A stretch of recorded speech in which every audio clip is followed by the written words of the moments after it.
which I want to show you today has been played in Yugoslavia during the Mitropa Cup tournament. I was playing white against Grandmaster Djoric. I liked this game for its simplicity. Okay, I started e4, c5, knight f3, e6, d4, cd, knight d4, a6. This is a Sicilian Paulsen. Bishop d3, knight c6. Actually, this line has lost its popularity after the game between Fischer and Petrosian in 1971. Knight c6, bc6, castle, d5, c4.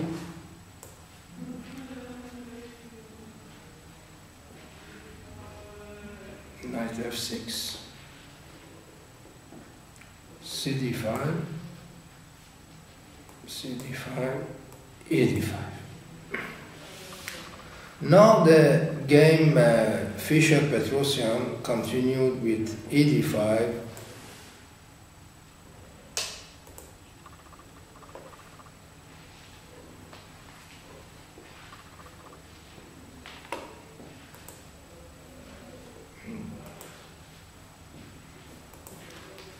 knight c3, bishop e7,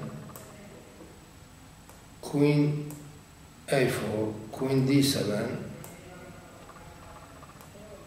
rook e1, queen a4, knight a4.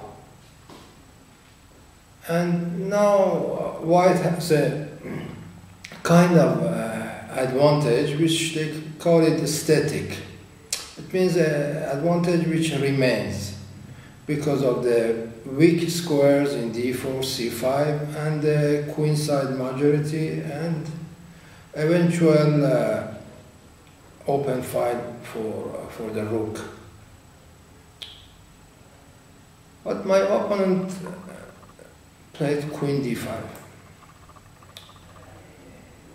I don't think that it's a good move, because the game is open, and in the open positions development is very important, because now white gains tempo attacking the queen,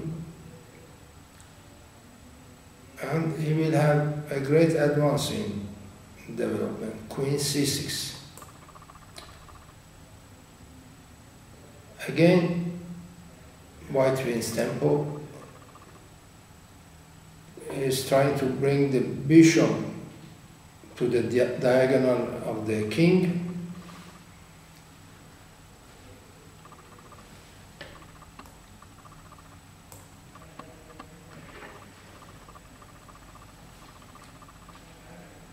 So he played queen c7. Now queen f3. Another development with time and tempo, and another weak diagonal.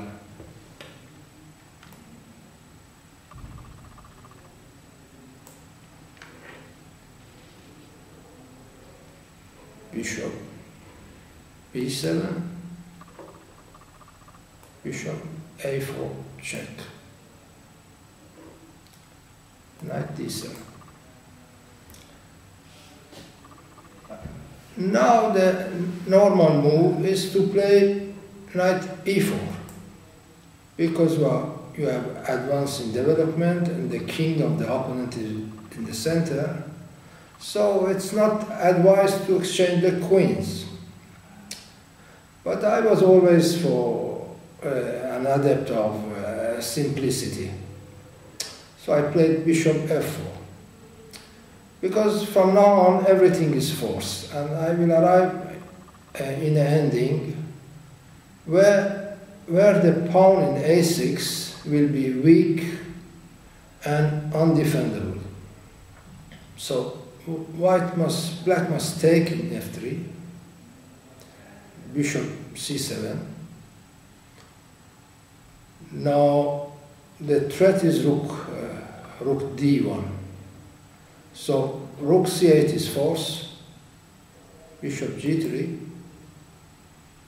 Again bishop c6 is forced, rook ace c1.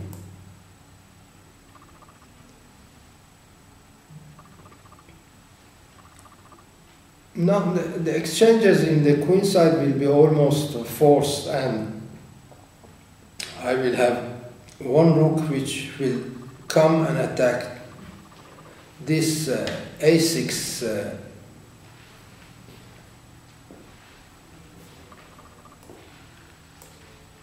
a6 pawn, and the black cannot defend it. For example, if here he takes bishop a4, knight a4, as you can see, the rook will arrive to c6 sooner or later, and the pawn will fall. Or if he plays knight c5, bishop c6, rook c6, knight a4. a5 is forced to prevent b4, and bishop e5. Black is in trouble. Very simple. So my opponent played knight b6. I took, rook take, knight e4. Again, my rook is coming to the 6th or 7th rank after exchange of rooks. So he tried to stop it with knight c4. Okay, now I have the choice to play b3, but you know, I was never sure, because this a3 square will be weak, and there might be some surprises in one moment. So I played rook c2. This is simple and efficient at the same time.